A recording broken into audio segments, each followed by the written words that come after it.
This pre-match interview is presented by Twin City Auto Mall. We're here with Coach Ryan James, head coach of the FC Diablos. How are you doing today? I'm doing good. How are you guys?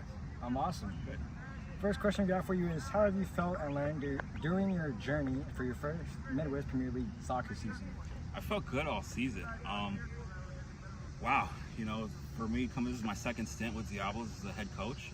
A lot has changed. The Midwest Premier League is a phenomenal league, especially for the area that we're in, for the teams that we face up north in Chicago and Iowa. The talent level from all the teams we face, all of our opponents, is great. I think as long as we can continue to build this and we stay together as clubs and teams and stuff like that, I think we can all go the distance. Again, for the most part, like I said, all these teams are so good. Just coming from where we were at the UPSL a couple years ago when I was here the first time, to just now coming around again, and it's night and day. I'm excited to come around for a year or two and do it all over again. Awesome. Second question we got for you is, how do you feel the team has developed from the start of the season to now? I think we've made strides.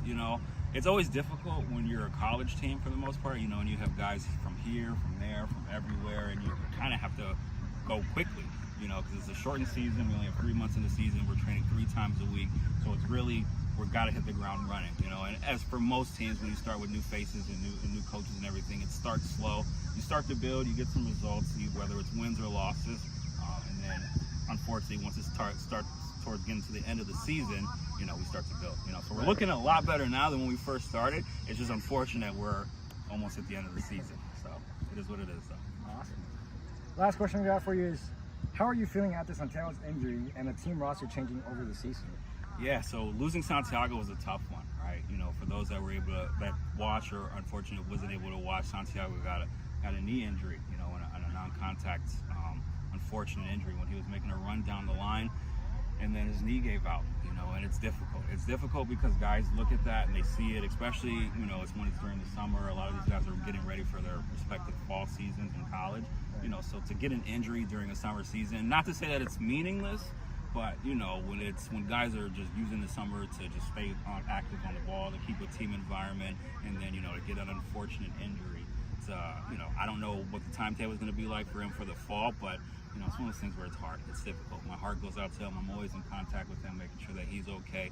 He seems to be in good spirits now, but it sucks. But in terms of just the team change, the team's still here for the most part. Some guys, of course, look at it and they go, oh, I don't know if this is something I want to continue doing because they deal with their own injuries or they're in their own line, which is fine. I get it. At the end of the day, these guys have a bigger picture of playing for their respective colleges, and I'm all for it. I always preach making sure player safety and making sure that they can get to their college seasons because that's what we want for them. But the guys are still here. We're rocking and rolling. We're doing what we need to do. We got 2 more games left to play, so we're going to make sure that we're 100%, and then we'll finish it all the way. So. Awesome. Thank you. Thank you, guys. Appreciate you. Thank you.